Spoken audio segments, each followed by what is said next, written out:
Hey, this is Justin. I think, is there a book called This Feeling is a Secret? There's got to be, right? I think I know that, right? I might even have it in my Kindle, Feeling is the Secret. I think that is, so I'm just thinking about it, right? Our conscious mind does, I don't know, we'll call it 5 to 6% of the work. And typically, the conscious mind is, I think it's designed to keep us safe, right? It's to keep us safe and not moving something, not moving something forward. So we do a lot of the work to gently bypass the conscious mind to get to the subconscious, get to that place where it's just like where people can operate at a higher level. I think that is the subconscious mind is where people can operate at a higher level. Now, for me, there's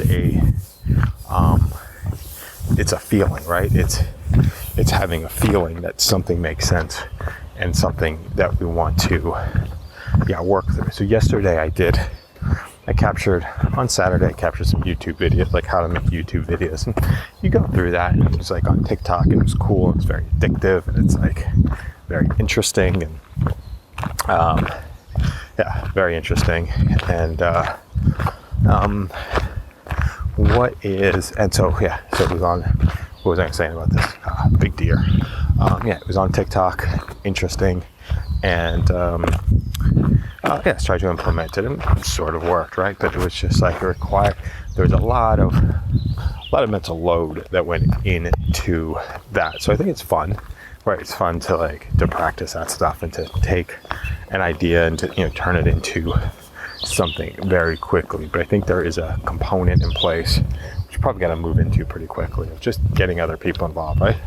Sharing with other people and getting them interested in what we're creating. And now if I'm starting to think about a tiered approach, like, look, here's something that's available to everybody. Are you going to actually, are you going to take action? Are you going to take action to move forward? And I think it doesn't even matter what the content is.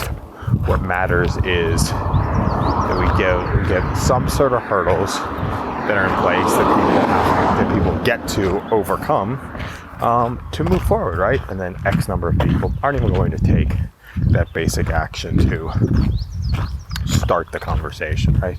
They're not even going to take that basic things in that sort of tiered model. They're not even going to take it. But those people that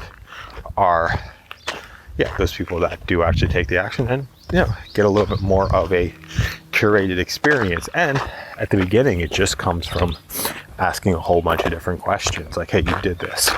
Look, you're willing to take some action, you're willing to do some work, you're willing to pass some of the initial gates. Like, great.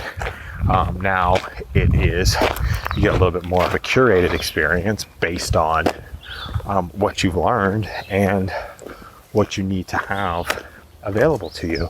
And then people who pass that gate can get a personalized experience depending on what resources are available. Human resources are available, and sometimes we want to do this stuff without having the human intervention. So I have a hunch some of the Amazon stuff doesn't require a lot of human input to make it work. I look at Khan Academy, how it works.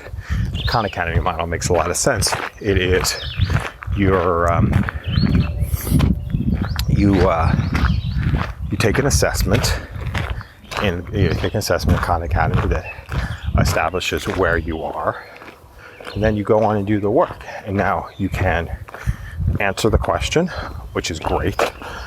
You can get a tip, a help to be able to answer the question, or you get the specific lesson that applies to that question shared to you. Now, I think the only component that's missing from that Khan Academy model is the ability to reach out to a human being to be able to get support when you get stuck, to be able to walk through some of the challenges when you get stuck. So it will be interesting to see how far you can go on Khan Academy, how far we could take Khan Academy and how far a person can go with it. But I think that Khan Academy model makes sense.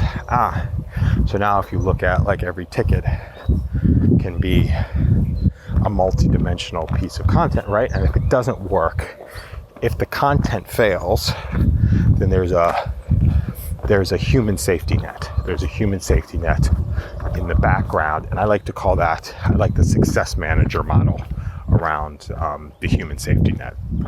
Success manager model of, there's a success manager on the background that be able to steward people through the process. So I think that is interesting model, interesting ways to be able to think through some different ideas and some different ideas and different concepts. Just to be able to steward people through the way that we're working. So thanks a lot and have an amazing day.